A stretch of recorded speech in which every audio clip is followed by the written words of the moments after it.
Okay. All set? Sounds good. All right, here we go. 3, 2, 1. Let's bring in our guest for today. He is the head coach of HWPO Strong and a strongman extraordinaire himself. Our good friend, Rob Kearney. Rob, how you doing? I am doing great. Thank you so much for having me on yet again. It's always fun to come back around and chat with all you guys. We love having you on, love your perspective on things, and we wanted to talk to you about a couple of things. First off, we have the Rogue Invitational coming up, and there's obviously a big strongman competition there. I know you are not competing, but you know these guys really well. Wanted to get some insight on that, and just wanted to check in on some of the stuff going on with you and the HWPO crew. So let's start with the Rogue Invitational. And I have not been in the world of strongman long, but I've talked to you, Laws and other people in the space, and every competition is sort of known for something. Like I think Laws told me one time that World's Strongest Man is kind of a competition where you move around a lot. And the Arnold is more of like a static thing. How would you qualify the Rogue Invitational? I would qualify it as the beautiful marriage of both of those things. Okay. I think the Rogue Invitational one, it's the baby of the big events in strongman, right? Like the strongman portion of the Rogue Invitational has only been around for 3 years. I've been fortunate enough to be at 2 of them. And Rogue really came on and made a statement year one in offering the biggest prize purse in strongman history. And we're continuing to see that trend today. You know, still it's the biggest payout for first place in the space. And one thing that Rogue really does, and we always see with what Rogue and, you know, specifically Katie and Bill Henniger do, is they try to make things even cooler than they already are. Mm-hmm. Right? Like, yes, they do. Last year at the Rogue Invitational, yeah, sure, deadlifting 950 pound for reps is cool, but let's put you 10 feet up in the air and make you lift whiskey barrels. Right? You know, yeah. They I think one thing that they truly understand is not only is what we do impressive, it has to be a spectacle. And people really get this amazing sense of holy crap when they see what we're doing and the magnitude of what we do it at. So Rogue really does a great job at not only making the events really heavy, but understanding strongmen at our core, we are strength athletes, right? We still have to be able to move. We still have to be able to run, still have to be able to recover, but we just do it at an extreme weight. Mm-hmm. And kind of with that in mind, you know, the cool aspect has represented itself in almost a new implement every year, whether they, you know, they even just put the wheel of pain out in left field just so people can see it, you know, and you had the Roga Coaster and the Tower of Power, two things that are in the lineup right now. I'm curious if there's anything that you see off of the listed events so far, you're like, ooh, that could be the cool factor this year on top of what they've already built. I think the one that I'm most interested to see is the Fingal Finger log press medley. Mm-hmm. Oh, so now the Fingal Fingers is a pretty iconic strongman event, right? They're these massive poles that we have to flip 180 degrees. Mm-hmm. And it's one that is difficult to train because it's not easy to find a 400 pound, 15 foot long pole. But when you add in the element of not only are you flipping this thing, then you have to go into a really heavy log press for reps. We've seen it the past 2 years where they've done the yoke walk into log press and then switching it up into another iconic strongman implement with the Fingal Fingers is something that fans don't get to see that often outside of World's Strongest Man. That's really the only time it's done. And now they're bringing it to an audience where, you know, CrossFitters really appreciate what we do as strongman athletes.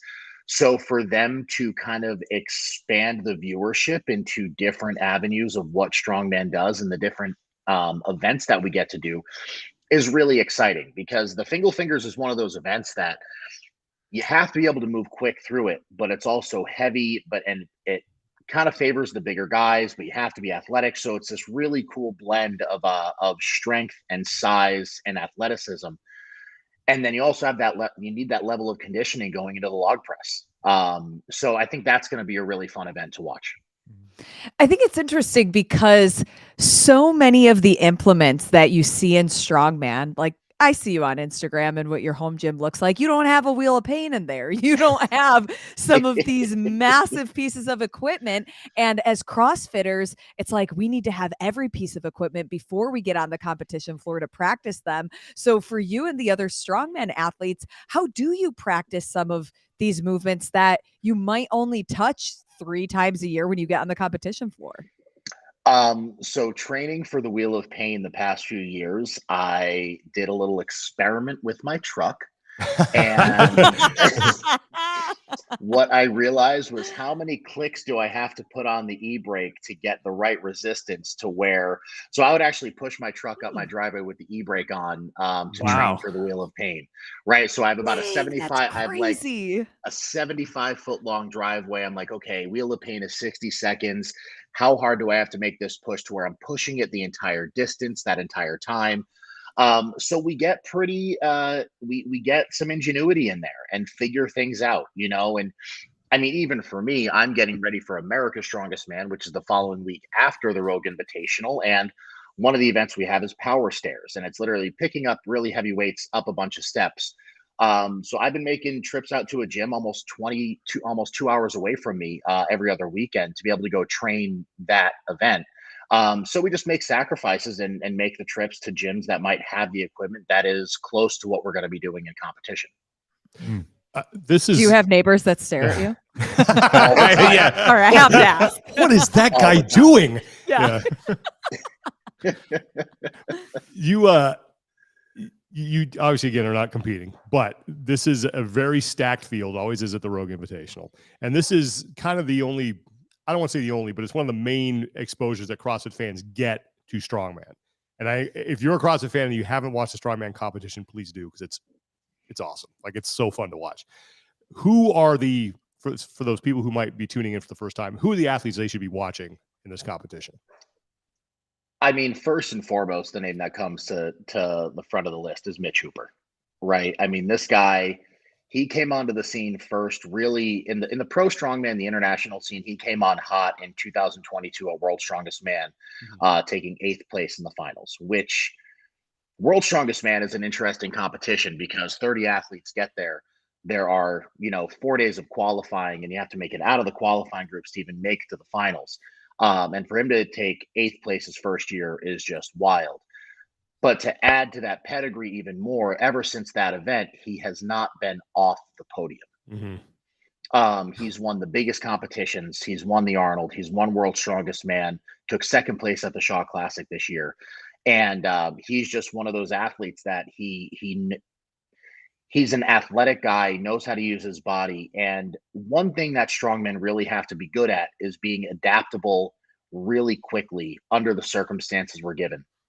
So because a lot of these implements we've never touched until we're on the competition floor, a lot of it's figuring out, how do I get my body to move this implement as efficiently as possible? And he's just really good at that. Other names to look at are Tom Stoltman, 2-time World's Strongest Man. The guy's a monster. He's 6'9", 440 pounds, just a behemoth of a human. And he's always a force to be reckoned with. And then you have, 2 guys that were at the top of the podium last year, Oleksiy Novikov coming back, who won the competition last year, and Trey Mitchell, who just barely taking 2nd place. So there's, going down the list of names here, it's just, it's one of these ones where you look at the 10 competitors and it's like, cool, 8 of you could be on the podium. It's really impressive for us to be at a point in the sport where every single competition, every person on the competition floor has a chance to be top 3. Yeah. What do you think has brought the sport to that point? There's, any sort of sport kind of has its, I guess, machinations of like, the early adopters. They joke in basketball. They used to say that, the early guys were playing against plumbers and electricians and stuff like that. Then you have the professionalization of a sport, and then you get money and all these other things that start to pour into it, and athleticism grows. And I'm curious what has brought strongman to this point where now, like you said, 8 people could be on the podium, and there's a ton of really talented guys that could win.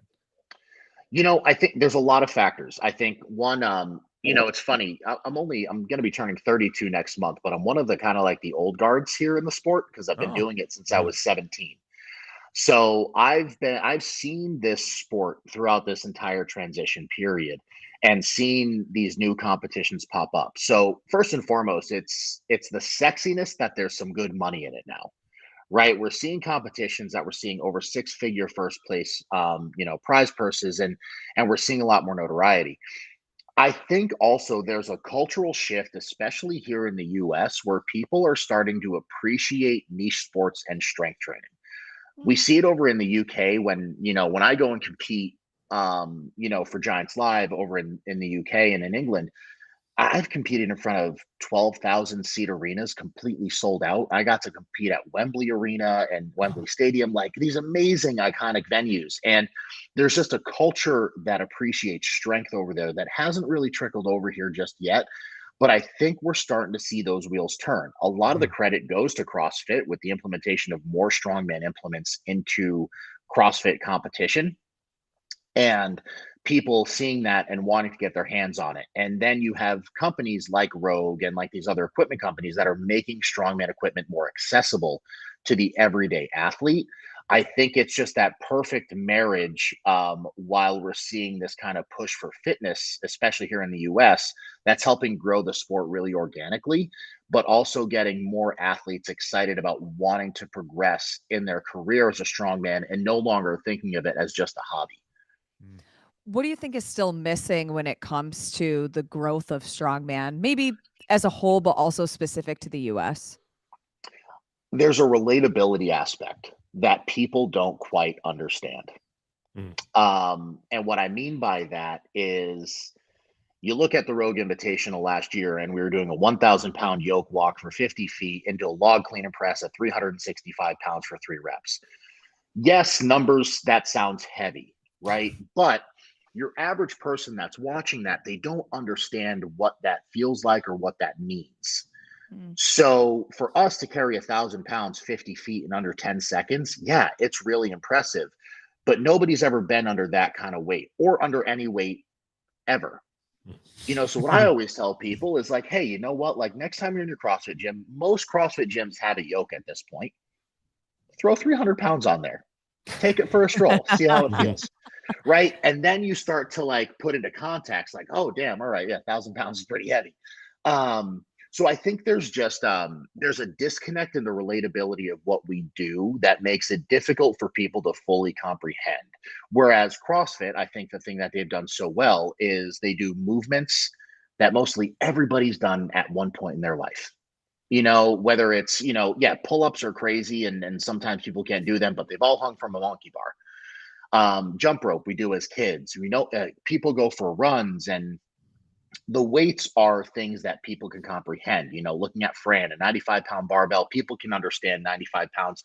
They can't understand 500 pounds overhead. So I think there's just that disconnect that makes it difficult for people to really appreciate and get behind. Yeah. Go ahead. Well, I was just going to say the inclusion of some of the strongman implements at the games, I think, has started to, add to that. You mentioned, there's a sandbag clean that was or ground to shoulder that was, the premier event at the games just a year ago, maybe that in the Capitol too. But that also had, the Husafel bag carry. Both of the 2 biggest events at the games had strongman implements in it that I think starts that little bug of curiosity to where, people are going to go back to their gym, and maybe that sandbag that's been hanging out in the corner that people use to sit on, after their WOD, they might actually go mess around with it and start to have that appreciation. Yeah. And I think that's a really cool thing, right? And the implementation of that in CrossFit, where a lot of people are getting their hands on these things, then it starts to make sense, right? We talk about the Husafel of the Capitol. Men had 200 pounds, I think it was, at the end of that run, at the end of that event up the Capitol steps. Rogue Invitational last year, we had a Husafel carry. It was 420 pounds for max distance, right? More than double that. And sandbag to shoulder, right? I mean, I will say that sandbag to shoulder event, all of the athletes completely exceeded my expectations. When that event was announced, I was thinking the men would probably be in that 310 to 320 pound range. A athlete would get it. And then the women probably in that 220 range. Obviously, both of those numbers got blown out of the water with the men hitting 340, attempting 350, and Danny Spiegel throwing around 250 like a pillow. So that was really cool because even in strongman, like for our 200-pound strongman athletes, 350 pounds to shoulder is a big sandbag. So I think that was really cool to see. Like, and it was I think the CrossFitters gained a lot of respect in the strongman space from that event too, realizing, hey, these athletes have never touched weights like this on these implements. They got, a couple of minutes prior to going out on the competition floor to warm up and play around with these things, and they're still hitting these weights. So there was really great respect grown, from strongman into CrossFit that way, but also helping people understand like what strongman is and how accessible the implements are in their own gyms to start picking some things up and having some fun with them. Why is it important for CrossFit athletes? And maybe I would categorize this like serious CrossFit athletes and maybe everyday ones as well. But why is it important for them to mix in some strongman elements like stones or sandbags or logs or yokes? Let's think about the foundations of CrossFit, right? Being ready for the unknown and unknowable. I think that's, first and foremost why it's so important. I think there's unbelievable translation between strongman events and everyday movements. Think about doing yard work, right? Like how often are you having to move stones and move logs and, just doing stuff like that around the house? Well, we just do that in a little bit more of in a way that's, under some guise and has some plan behind it. I also think there's a lot of transferability between strongman movements and barbell lifts, which are then going to make you better at, whether it's getting stronger in CrossFit, getting stronger for life, or fitter in general. What I always tell my athletes is if you can manhandle a 150 or 250 or a 200-pound sandbag or stone, think about how much easier that barbell at that same weight's going to feel because it's more controlled. Right? A lot of the movement patterns are the same, picking things up off the floor, going to our shoulder, going overhead. If we can do them with awkward implements, our standard implements and our standard gym equipment is going to feel that much easier. And I think that's really where the translation really comes into play. Not to mention, we need to get stronger with different things. And I think a lot of people get really comfortable in training in the same lifters, training on the same squat rack with the same barbell and the same plates and loading it up the same way. Well, competition's never the same as your gym. And I think stepping outside of that box a little bit and testing yourself with some different implements and making yourself uncomfortable is where we see real true strength gains and really see you develop positively as an athlete. At what point in like a CrossFitter's strength training should those things be implemented? I think with anything, the earlier the better, because even with strongman, everything is scalable, right? I think a lot of people look at strongman, they see what we do, and there's no way I can do that. I'm not even going to bother touching it. But I look at my journey through strongman. When I started competing, I was competing in the 200-pound weight class, back 14 years ago. And then I evolved up to the middleweight division, which is 231 or 105 kilos, then jumped up to the heavyweight division. And throughout every iteration of my career, I've been doing the same events. The weights have just been adjusted for where I was at in my career. So I think for people to look at a yoke or look at a log or look at farmers handles and not be intimidated right away, but understand like, what, I don't have to throw 600 pounds on here. I could do 200, still get a really good training stimulus, still feel what this feels like on my back and how I can move.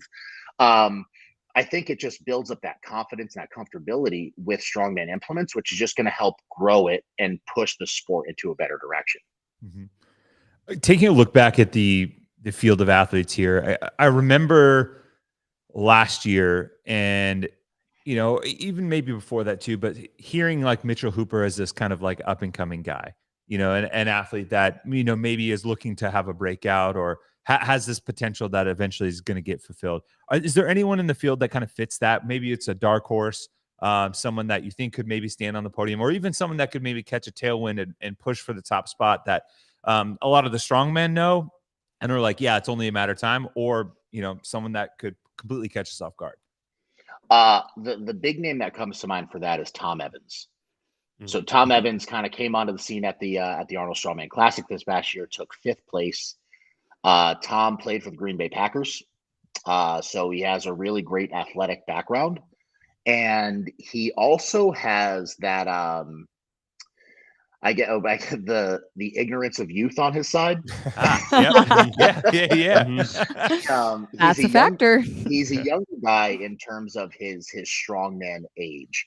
So he just has, that giddy factor of competing at these big shows, which sometimes allows you to just let your guard down and just go tear it up on the competition floor. And with a competition like the Rogue Invitational, we talked a little bit about earlier about how it's kind of this really great, blend of really heavy, but also needing a lot of athleticism. He fits that mold really well with his NFL background.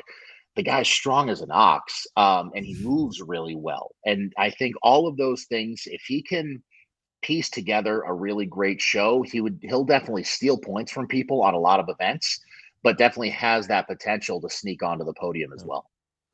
Let's shift gears to HWPO and what you guys have going on with your athletes. And we are in, the CrossFit off season.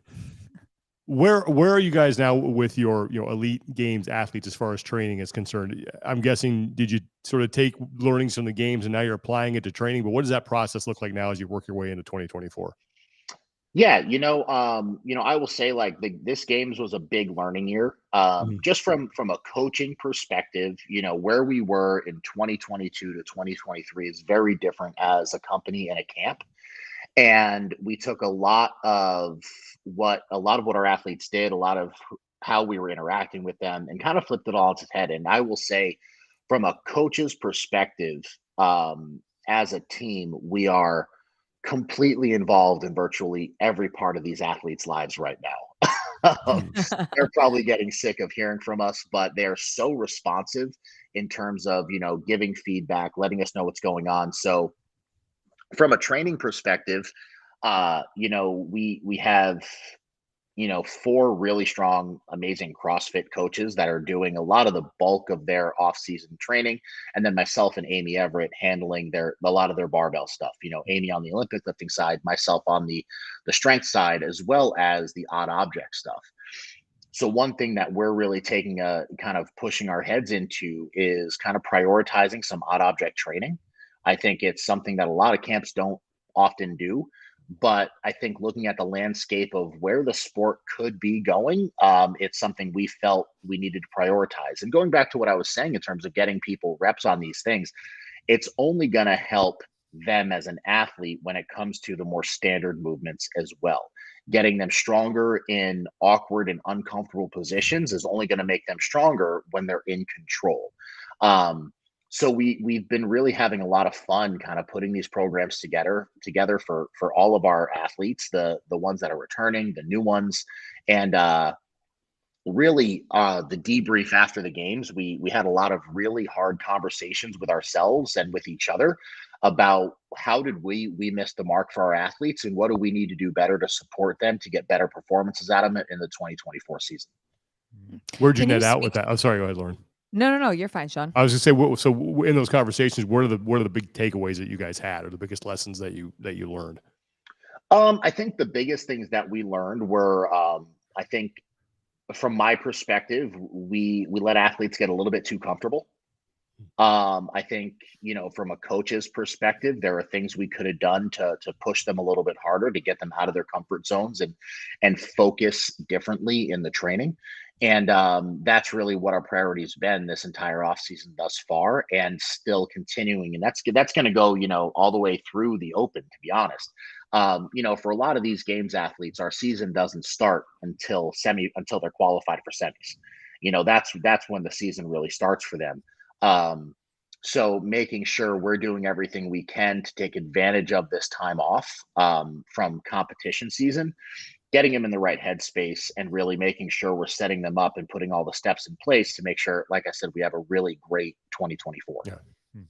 So kind of speaking to that, I mean, when you look at an athlete, and I'll use Katrin as an example, somebody who's been in the sport for so long, who's developed these habits or muscle memory. And I know you and I spoke when I was at HWPO, and you just kind of talked about some of the fundamental lifts that you were working with her.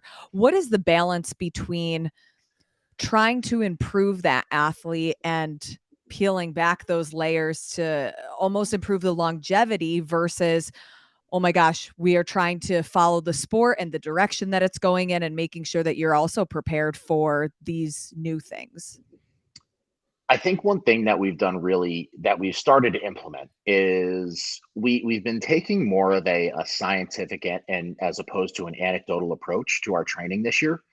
So we have all of our athletes going through these pretty in-depth movement assessments. And with that, giving video feedback about, okay, like here is a squat from 4 years ago, how you're comfortable doing it. Here's what your squat looks like now. And here's the potential we can see in terms of strength and overall growth.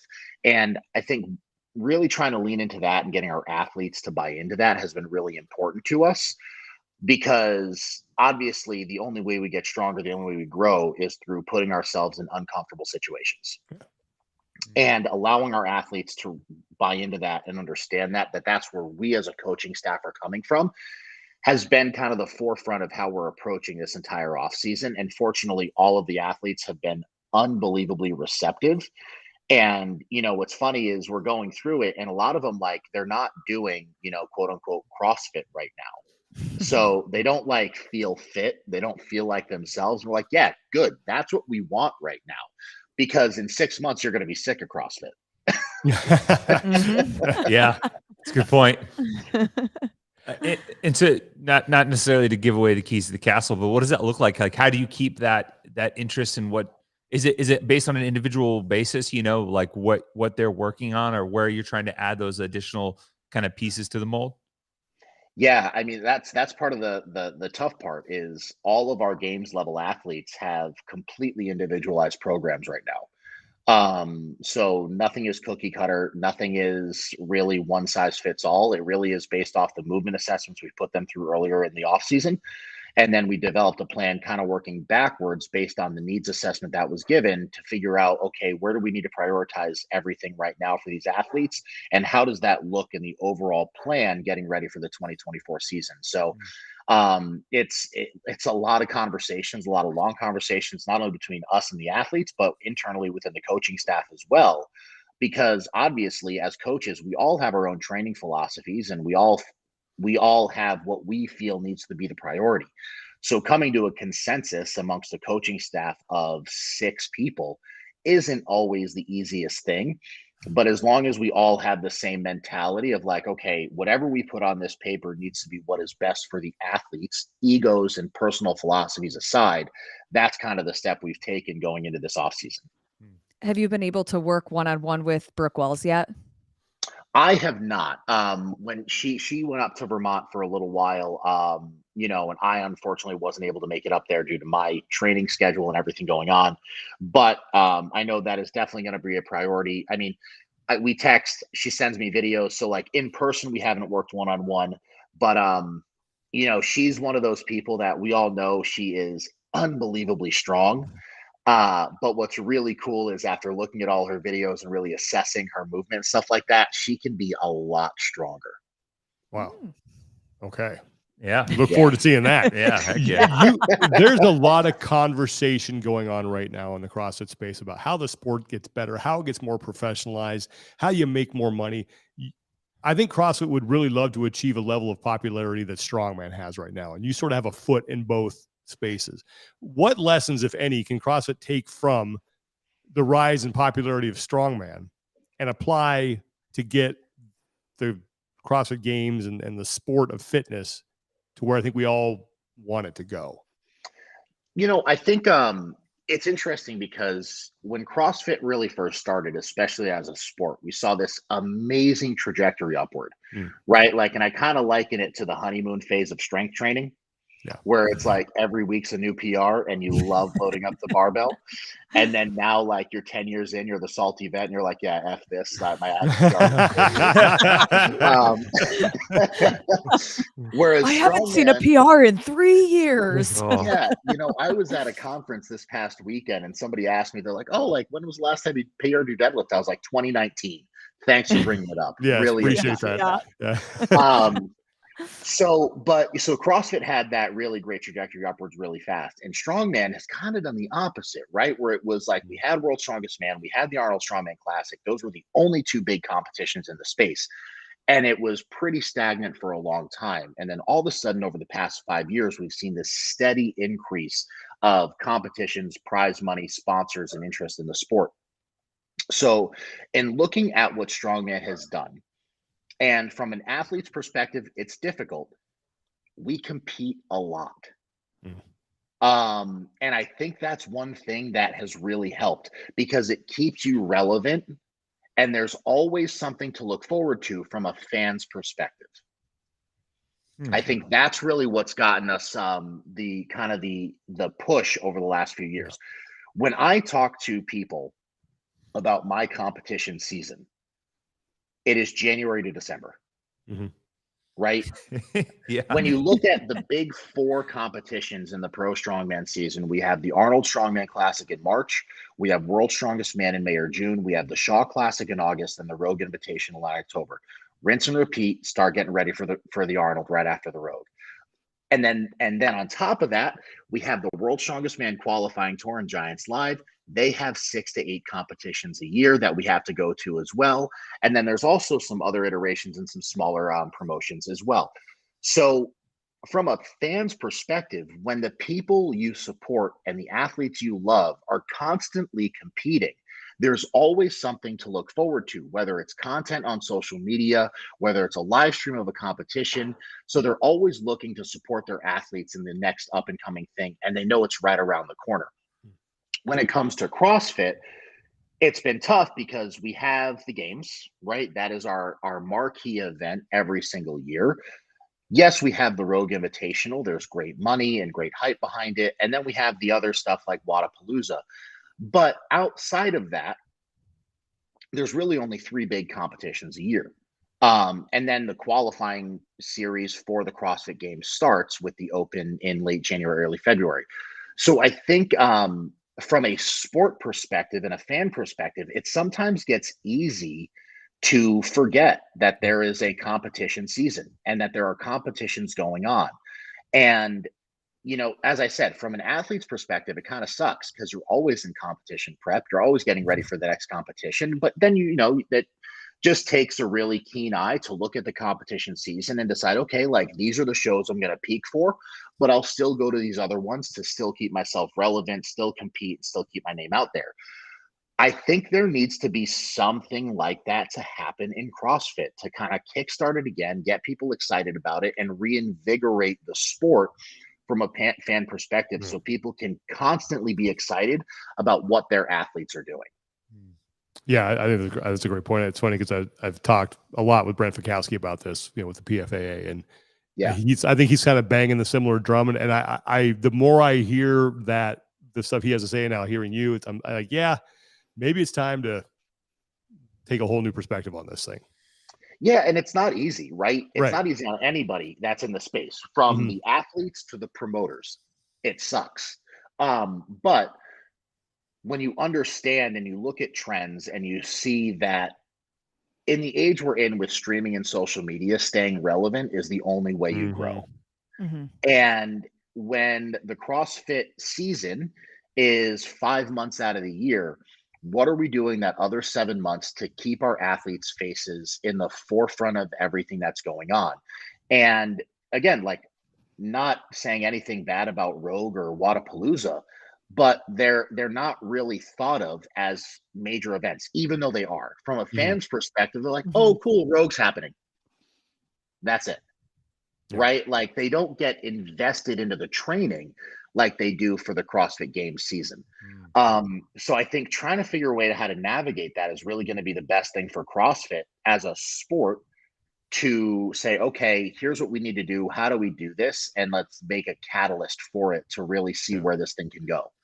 Where do you think the line is for reasonable competition to keep these athletes at a steady cadence, like you mentioned, to keep the relevancy of competition, but without almost going too far where you start to see breakdown? As someone who has been competing for 15 years, you mentioned those 4 big ones. I think one of the primary topics that always comes up is how many times can you reasonably compete as an elite CrossFit athlete in the calendar year and not experience burnout? I think what it really comes down to is changing what a CrossFit competition looks like. Mm-hmm. Mm-hmm. Right? Yeah. I think we're used to seeing these massive 4-day events. And you can do that once or twice a year, and that's it. When you look at strongman competitions, when I go to a Giants live show, we do 5 events in the course of 3 hours. It is a live event in front of a live crowd that we stream on TV, and it gets people excited. So instead of looking at the Wazas and the Rogues and the games as litmus tests for how CrossFit events have to go at the elite level, why don't we do shows that are on Friday nights at 7:00 for 2 hours, and we just have them do 3 hard-hitting events and keep the action packed, keep it exciting, have a good prize purse, but have it mean something as well, or a 2-day competition. I mean, I think we just have to look at it from a different lens of how CrossFit competitions happen. And that can make it much more sustainable for athletes to compete more often, where they don't have to go through an entire peaking cycle. They're like, all right, you know what? I'm fit. I'm pretty strong. I can hop into this one. I can do 3 workouts in a night. That's no problem. Instead of having to be like, okay, I'm doing 16 workouts over the course of 4 days. Yeah. Do you think that athletes would get behind that and support it though? I guess the other side of the spectrum is athletes want to go to these events and they want to win the prize purse, which is of course showing off how fit they are, but is I think a big driver of why they would peak for events. But do you think if there was more and athletes could just do it as like, a Friday night check-in almost, that they would get on board with it? And again, I think it's restructuring what we know as the CrossFit Games season. Mm-hmm. When we look at Giants Live, it's a qualifying tour to World's Strongest Man. 30 athletes get to World's Strongest Man. In order to get there, you have to take a top 3 finish at a Giants Live show. Who's to say we can't adopt something similar to that in CrossFit, where it's like, hey, we have these qualifying events. You need to show up. You need to really compete, right? Kind of similar to, the events we saw in 2018, 2019 with Dubai and, the athletes, that qualifying system. But maybe there is some kind of way where it's like, yeah, there's good prize money, but again, you're getting something out of it. So maybe it's not a spot directly to the games. Maybe you get an automatic spot in semifinals, right? So you don't have to do the open or quarters now. So just restructuring, I think, how we look at the season and throwing up some of those events, and they don't have to be huge prize purses, right? Like, I mean, give decent money, give them like, 25, 30 grand for first place. No CrossFit athlete's going to be mad about making that in a competition. Yeah. So it's money that's attainable from a promoter standpoint, putting it in an event where people can come see, get access to these athletes, but also have some build up behind it to keep the athletes relevant in the season with something, that carrot dangling at the other end for the athlete. That's more than just the check. Yeah. And it gives more opportunities for brands in the space to activate too, right? Like especially like sponsorship appearances and meet and greets and activations within the event itself. And there's only so many of those to go around right now that are high visibility events. And if you could bank on 5 to 10 athletes from the games and on any given weekend going somewhere, I think that sounds like it'd at least be a good opportunity. Yeah, and not to mention the overhead that goes into going to a Rogue or the games and stuff like that. Booth space is at a premium. Booths are expensive to go to and host throughout a course of a weekend. But if you're traveling a crew of a few people out from your company to a weekend evening, booth space might not be as expensive, but getting that brand visibility is going to make you more apt to stay in the space and maybe throw some money towards the prize pool, towards the athletes to help grow it as well. Rob, if people want to watch you compete at America's Strongest Man here in a couple of weeks, how can they do that? It is going to be live streamed online at ADL Live. I'll be posting the link on all my socials. It's coming up the first weekend in November at the Olympia Sports Expo.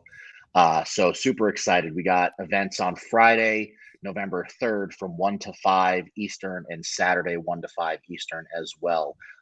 So 3 events each day, 6 events to find out who is America's strongest man. And damn, I hope I'm the one up the top. I hope it's you too, Well, Rob. we will, yeah, you got 3 people here who will be solidly in your corner as you go after that. And listen, man, thank you so much for taking the time. Really appreciate the perspective on everything from strongman to the CrossFit stuff. I think you made some fantastic points. And like I said, I have been sort of, I don't know, maybe because I'm old, just slower to embrace change. But the more I listen to people like you or Brent Fikowski and hear the reasoning, the more I'm like, yeah, okay, I get it now. I think it's probably time to shift gears. But appreciate you sharing that perspective and best of luck. Absolutely.